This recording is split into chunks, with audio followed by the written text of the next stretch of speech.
गरीब प्रेग्नेंट बहू के घर आए अमीर मेहमान। सविता और मोहन दोनों पति पत्नी थे। दोनों बहुत ही गरीबी में अपना जीवन गुजार रहे थे, लेकिन फिर भी दोनों हर अच्छे बुरे हालात में एक दूसरे के साथ रहते थे। ऐसे ही एक दिन मोहन थका हारा मेहनत करके घर आता है। उसे बहुत जोर से भूख लगी थी। वो सविता से खाना लाने को बोलता है। तभी सविता उसे खाना देती है और खुद उसके पास बैठकर अपने पल्लू से उसे हवा कर रही थी। ये देख मोहन सविता को बोलता है, अरे सविता, मेरा सेवा पानी ही करती रहोगी या खुद भी खाना खाओगी? अरे आप खाइए ना, मैं आपके बाद खा लूंगी। ऐसे कैसे मेरे बाद खा लोगे? इस घर में सिर्फ हम दोनों रहते हैं। यहाँ ना कोई सास है ना ससुर जिसके सामने तुम्हें शर्म आती हो। अरे मैं तुम्हारा पति हूँ, मेरे साथ तो तुम खुलकर रह सकती हो। एक काम करो, आओ यहीं बैठकर मेरे साथ खाओ, हम दोनों साथ में ही खाएंगे। अरे मोहन जी आप खा लेना, मैं बाद में खा लूंगी। ऐसे कैसे? हमेशा तो मेरे साथ खाती हो, आज बाद में खाओगी? क्या बात है, मुझसे नाराज हो क्या? मुझसे कोई गलती हो गई है जो तुम मुझसे इस तरह से दूर हो? क्या बात है मेरी गुलाबो? अरे ऐसा कुछ भी नहीं है, नाराज नहीं हूँ आपसे मैं। और आप इतने अच्छे पति हो, आपसे भला कौन नाराज हो सकता है। मेरे लिए इतना करो, मैं बस आज आपको खाते हुए देखना चाहती हूँ। ठीक है फिर मत खाओ, मैं भी नहीं खा रहा। आप भी ना बड़े जिद्दी हो, रुको अभी खाना लेकर आती हूँ। सविता किचन में जाती है। किचन में खाना ही नहीं था। वे खुद के लिए सुबह की बची हुई रोटी और चीनी लेकर आती है और वहीं बैठकर खाने लगती है। यह देखकर मोहन उससे बोलता है, अरे ये क्या, तुम चीनी और रोटी क्यों खा रही हो? घर में तो दाल चावल सब्जी बनी है ना, तो तुम ये क्यों खा रही हो? अरे दरअसल ये रोटी ना सुबह की बच गई थी, तो मैंने सोचा क्यों ना मैं रोटी चीनी के साथ खा लूं। बर्बाद होने से तो अच्छा है ना कि मैं ही इसे खा लूं। और रही बात दाल चावल सब्जी की, तो घर में ना थोड़ा राशन खत्म हो गया है, इतना ही बचा था, तो वे मैं आपके लिए बना दिया। माफ करना सविता, मेरी वजह से तुम्हें ये सब सहने को मिल रहा है। हर लड़की का सपना होता है कि वो शादी करके आराम से अपने ससुराल में रहेगी, और एक तुम्हारी किस्मत है, मेरे से शादी करने के बाद तो गरीबी ही गरीबी नजर आ रही है तुमको। अरे ऐसा मत बोलिए आप, मेरे लिए बहुत करते हैं आप, जानती हूँ अभी समय कुछ अच्छा नहीं चल रहा है, लेकिन कहते हैं ना हर एक दिन एक जैसा नहीं होता। आज अच्छा नहीं है, कल अच्छा होगा। और आप मुझसे बहुत प्यार करते हैं, और मुझे क्या चाहिए। ऐसे ही कुछ दिन बीत जाते हैं। एक दिन अचानक से सविता की तबीयत खराब हो जाती है। उसका किसी भी काम में मन नहीं लग रहा था। उसे बार बार उल्टी चक्कर आ रहे थे। उसकी तबीयत को देखते हुए मोहन उसे पास के अस्पताल ले जाता है, जहां उसका चेकअप होता है। और चेकअप होने के दौरान पता लगता है कि सविता माँ बनने वाली है। ये खबर सुनकर दोनों मियाँ बीवी बहुत खुश होते हैं। मोहन अब और मेहनत करना चाहता था और ज्यादा पैसे कमाना चाहता था, ताकि उसकी पत्नी और उसका होने वाला बच्चा दोनों एक खुशहाल जीवन जी सके। ऐसे ही एक दिन मोहन सविता को बोलता है, सविता, अभी तो तुम्हें दूसरा महीना लगा है और मैं चाहता हूँ कुछ महीनों के लिए मैं शहर चला जाऊँ। दिल तो नहीं कर रहा कि तुम्हें ऐसे छोड़कर जाऊं, लेकिन क्या करूं, मजबूरी है। एक पति होने के नाते, एक बाप होने के नाते मुझे ये चीज करनी पड़ेगी। इतना बोलकर मोहन कुछ दिन शहर चला जाता है। तो वहीं दूसरी तरफ सविता अकेले ही घर का सारा काम करती है और अपना ख्याल रखा करती थी। धीरे धीरे सविता का 8वां महीना लग जाता है। अब उसे ना कोई काम हो रहा था, ना वे ठीक से उठ पाती थी, ना बैठ पाती थी। ऐसे ही एक दिन सविता मोहन को फोन करती है और कहती है, आप कब तक आओगे? अब तो 8वां महीना लग चुका है, मुझसे अब घर का कोई काम नहीं हो पाता और मैं अकेली पड़ जाती हूँ। तुम ना बिल्कुल भी चिंता मत करो, बस अगले हफ्ते ही मैं घर आ रहा हूँ। शहर जाकर मोहन की ठाट बाट ही बदल जाते हैं। उसका रहन सहन अब अच्छे खासे पढ़े लिखे अमीर लोगों के साथ शुरू हो जाता है। अगले हफ्ते मोहन अपने घर आता है। सविता अपने पति को देखकर बहुत खुश होती है। ऐसे ही कुछ दिन बाद मोहन के फोन पर उसके शहरी दोस्त पीयूष और अर्जुन का फोन आता है और वे दोनों मोहन से बोलते हैं, अरे क्या यार, लगता है तू अपनी बीवी के पास जाकर ना हमें भूल गया है। ना कोई कॉल ना कोई बातचीत। अरे ऐसा कुछ नहीं है, वो दरअसल मेरी बीवी प्रेग्नेंट है, तो बस थोड़ा ध्यान रखना पड़ता है उसका। अरे यार तो बहुत अच्छी बात है ये तो। ऐसे हम सोच रहे थे भाभी और तुझसे मिल लेते हैं, एक बार इसी बहाने डिनर भी हो जाएगा और हम दोनों अपनी अपनी गर्लफ्रेंड लेकर आएंगे तेरे घर। हाँ हाँ क्यों नहीं, इतना बोलकर मोहन फोन काट देता है। उसे समझ नहीं आ रहा था कि वह अपने दोस्तों को घर बुलाए या ना बुलाए। जब ये बात सविता को पता चलती है तो सविता मोहन को समझाते हुए बोलती है, अरे क्या हो गया, आप घर क्यों नहीं बुलाना चाहते? अरे वे आपके दोस्त हैं, आपसे मिलना चाहते हैं। सविता, तुम्हें नहीं पता, वो काफी अमीर फैमिली से बिलोंग करते हैं। उनके घर में नौकर हैं, गाड़ी है, सब कुछ है, किसी भी चीज की कोई कमी नहीं है। अब मैं उन्हें अपने इस छोटे से घर में कैसे बुला सकता हूँ? और हमारे घर का खाना भी उन्हें पसंद नहीं आएगा क्योंकि हम गरीब हैं। दोस्ती का एक ही सिद्धांत है, वहाँ पर जात पात नहीं देखी जाती, ना ही अमीरी गरीबी। अगर वे आपके सच्चे दोस्त हैं तो उन्हें आपकी अमीरी और गरीबी से कोई फर्क नहीं पड़ेगा। मैं तो कहती हूँ आप उन्हें घर बुला लो और इसी जरिए पता चल जाएगा आपको कि वे आपके सच्चे दोस्त हैं या ऐसे ही। सविता के कहने पर मोहन दोनों को घर बुला लेता है। अर्जुन और पीयूष अपनी गर्लफ्रेंड प्रिया और कोमल को अपने साथ लेकर आते हैं। वे चारों मोहन का घर देखकर हैरान हो जाते हैं। थोड़ी देर बाद प्रिया वहाँ आती है। सविता उन चारों का अच्छे से स्वागत करती है और उन सभी के लिए गर्भावस्था के दौरान भी अच्छे अच्छे पकवान बनाती है। यह सब देखकर अर्जुन मोहन से बोलता है, अरे मोहन, ये सब करवाने की क्या जरूरत थी? अरे भाभी की ऐसी हालत है और वो ऐसे में हमारे लिए इतना सब कुछ कर रही है, हमें बिल्कुल भी अच्छा नहीं लग रहा। मैं तो कह रहा हूँ खाना बाहर से मंगा लेते हैं और हम सब साथ में बैठकर बातें करते हैं। अरे नहीं नहीं, आप सब हमारे घर में मेहमान बनकर आए हैं और आप लोगों को हम बाहर का खाना नहीं खिला सकते, क्योंकि हमारा फर्ज है कि हम अपने मेहमानों की हेल्थ का भी ध्यान रखें। और अब तो मेरी आदत हो चुकी है ऐसे काम करने की, आप बिल्कुल भी टेंशन मत लो। अरे वाह भाभी, सच में खाना तो बहुत स्वादिष्ट बनाया आपने। वो सभी आपस में बातचीत कर रहे थे कि अचानक से सविता को लेबर पेन उठता है। वे जोर जोर से चिल्लाने लगती है। मोहन भी घबरा जाता है। ऐसे में मोहन के चारों दोस्त उसकी हेल्प करते हैं। वे अपनी गाड़ी से सविता को अस्पताल लेकर जाते हैं, जहां वो डॉक्टर उसे एडमिट कर लेते हैं। थोड़ी देर बाद सविता बहुत ही सुंदर बच्चे को जन्म देती है।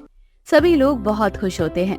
मोहन के चारों दोस्त बच्चे के जन्म होने पर कुछ दिन के लिए उसके घर पर ही रुक जाते हैं और बच्चे की होने की खुशी में एक शानदार पार्टी करते हैं। यह एक बूढ़ा व्यक्ति था। उसके पास रहने के लिए सिर्फ एक झोपड़ी और 15 साल की बिटिया थी, जिसका नाम रीना था। रीना दिखने में तो काफी सुंदर थी और गरीब थी, इसलिए हर कोई रीना को बुरी नजर से देखा करता था। हरिया को हमेशा अपनी बेटी की चिंता सताती रहती थी। हरिया अपने घर को चलाने के लिए मजदूरी का काम किया करता था। ऐसे ही एक दिन हरिया की तबीयत खराब हो जाती है। बुढ़ापे में अब हरिया से ज्यादा काम नहीं होता था, इसलिए उसकी तबीयत आए दिन खराब रहती थी। ऐसे ही एक दिन हरिया के घर में एक आदमी आता है और वे हरिया से बोलता है, अरे हरिया, तू एक हफ्ते से काम पर नहीं जा रहा है। सेठ जी बहुत गुस्सा हो रहे हैं, कह रहे हैं अगर तू आज काम पर नहीं आया और तेरी वजह से उनका काम रुक गया तो वो तुझे हमेशा हमेशा के लिए काम पर से निकाल देंगे और जो तेरे बाकी के पैसे हैं वो भी भूल जा। इसलिए तुझे यहाँ पर संदेश देने के लिए आया हूँ मैं कि आज किसी तरह से उनका काम खत्म करवा दे, वरना सेठ तुझे काम से निकाल देगा। अरे भाई, मेरी तबीयत बहुत ज्यादा खराब है, घर में इतने पैसे भी नहीं है कि मैं अपना इलाज करवा पाऊं। मेरा काम था बताना, बाकी तेरी मर्जी कि तुझे क्या करना है। मुझे यहाँ बस संदेशा पहुँचाने के लिए भेजा गया था। इतना बोलकर वह आदमी वहाँ से चला जाता है। तभी रीना हरिया के पास आती है और हरिया से कहती है, बापू, जब तक आप ठीक नहीं हो जाते तब तक मैं आपकी जगह काम कर लेती हूँ। और आपको तो पता है ना कि घर में पैसे भी खत्म हो गए हैं। आखिर कब तक इस तरह से घर चलेगा?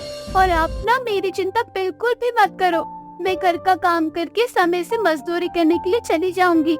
इससे सेठ का काम भी नहीं रुकेगा, सेठ का काम भी बन जाएगा और हमारा काम भी बन जाएगा।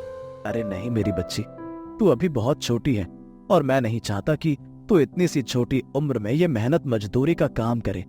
मुझे गुस्सा आता है अब खुद पर और अपनी इस लाचारी पर। घर में जवान बेटी है और मैं अपनी बेटी को एक अच्छी परवरिश नहीं दे पा रहा हूँ, इसकी इच्छाएं पूरी नहीं कर पा रहा हूँ। ऐसा नहीं है बाबू, आप मेरे लिए बहुत करते हैं और जीवन में उतार चढ़ाव तो आते ही रहते हैं। यहाँ बीमार पड़े हैं, अगर आपकी जगह मैं बीमार पड़ जाती तो आप भी यही करते ना। इसलिए आप जब ठीक नहीं हो जाते तब तक मैं मेहनत मजदूरी करूंगी और आपको मेरी चिंता करने की कोई जरूरत नहीं है। अब मैं बड़ी हो रही हूँ, सारी चीजें अपने आप संभाल सकती हूँ। सेठ का संदेश और रीना की बातें सुनने के बाद हरिया उसे मजदूरी करने के लिए भेज देता है। रीना मजदूरी करने के लिए सेठ के पास जाती है। सेठ रीना को बार बार देख रहा था और मन ही मन मुस्कुराता हुआ अपने मन में कहता है, अरे मुझे नहीं पता था कि वो निकम्मा हरिया इतने काम का आदमी है। उसके पास इतनी सुंदर और कच्ची कली बेटिया है। सच में इस पर तो मेरा दिल आ गया है। इससे मजदूरी नहीं बल्कि कोई और काम करवा लूंगा। सेठ भूखा लोमड़ी की तरह रीना को देख रहा था। तभी रीना सेठ से बोलती है, सेठ जी आप कहाँ खो गए? दरअसल मेरे पिताजी अभी बीमार है, तो वे काम करने के लिए नहीं आ सकते, इसलिए मैं यहाँ पर आई हूँ। तो बताइए क्या काम करना है? अरे तुम मेहनत मजदूरी का काम कैसे कर पाओगी? एक काम करो, तुम मेरे घर चलो, वहाँ पर थोड़ा रसोई का काम पड़ा हुआ है, वो कर दो। थोड़े बर्तन वगैरह हैं, उसे साफ कर दो, वही बहुत है। रीना बहुत मासूम थी। सेठ के मन में क्या चल रहा है वह इस बात से पूरी तरह से अनजान थी। वह सेठ के घर बर्तन धोने के लिए चली जाती है। सेठ के घर पर कोई नहीं था। सेठ मौका देखकर रसोई में आता है और रीना को पीछे से पकड़ लेता है और उसके साथ बदतमीजी करना शुरू कर देता है। रीना बुरी तरह से डर जाती है और वह किसी तरह से खुद को बचाने की कोशिश करती है और ये रोते हुए कहती है, सेठ जी मुझे छोड़ दो, मुझे जाने दो यहाँ से, मुझे बहुत डर लग रहा है। अरे डरने की क्या जरूरत है, मैं तुझे पैसे दूंगा। रीना को कुछ समझ नहीं आता। तभी उसका हाथ बेलन के ऊपर जाता है। रीना बेलन को उठाकर सेठ के सर पर मार देती है। उससे उसके सर पर खून निकलने लगता है और रीना मौका देखकर वहाँ से भाग जाती है और घर आकर हरिया को सारी बातें बताती है।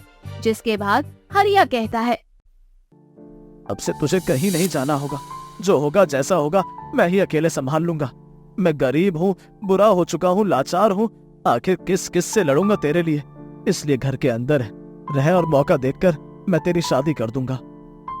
ऐसे ही अगले दिन सेठ हरिया के घर जाता है और हरिया को कहता है, देख हरिया, मैं यहाँ तुझसे लड़ाई झगड़े के लिए नहीं आया हूँ, कोई शिकायत करने नहीं आया हूँ। तेरी बेटी ने बेलन से मेरा सर फोड़ दिया, इसकी शिकायत भी करने के लिए नहीं आया हूँ। मैं बस इतना कहने के लिए आया हूँ कि मुझे तेरी बेटी बहुत पसंद है और मैं उससे शादी करना चाहता हूँ। तुझे तो पता है ना कि मैं कितना अमीर हूँ, पैसों की कोई कमी नहीं है। तू भी गरीब है, आज नहीं तो कल तू मर जाएगा, तब तेरी बेटी का क्या होगा? इस दुनिया में बहुत सी ऐसी नजरें हैं जो तेरी बेटी को नोच खाएंगी, इसलिए भलाई इसी में कि अपनी बेटी की शादी मुझसे करवा दे। सेठ की बात सुनकर हरिया शांत हो जाता है। उसके दिमाग में बहुत सारी चीजें चलने लगती है। वह सोचने लगता है कि अगर बीमारी से वह मर जाए तो उसकी बेटी का क्या होगा। इसलिए ना चाहते हुए भी हरिया अपनी बेटी की शादी सेठ से करवाने के लिए तैयार हो जाता है। सेठ खूब सारे पैसे और शगुन वहाँ पर रख कर चला जाता है। जब ये बात रीना को पता चलती है तो रीना अपने पिताजी से रोते हुए कहती है, बापू मुझे आपसे ये उम्मीद नहीं थी कि जिस इंसान ने मेरे साथ गलत करने का सोचा, आप उस इंसान के साथ मेरी शादी करवाने के लिए सोच रहे हैं। अभी तो मैं सिर्फ 15 साल की हूँ, मैं बड़ी भी नहीं हुई हूँ, शादी क्या है मुझे ये भी नहीं पता, और आप मुझे गरीबी की चादर ओढ़े महज 15 साल की उम्र में मेरी शादी करवा रहे हो। तो क्या करूं, तुझे ऐसे ही छोड़ दूं ताकि सेठ की तरह कोई और आए और वो मौके का फायदा उठाकर चला जाए? सेठ इस गांव का सबसे अमीर आदमी है, तेरी शादी अगर उससे हो गई तो तू बहुत खुश रहेगी। गांव का कोई आदमी तेरी तरफ नजर उठाकर नहीं देख पाएगा, क्योंकि तब तू सेठ की घरवाली कहलाएगी। हरिया किसी तरह से रीना को डरा धमका कर शादी के लिए तैयार कर लेता है। 2 दिन बाद रीना की बारात आने वाली थी। हर तरफ खुशियों का माहौल था, सभी रिश्तेदार घर आ चुके थे।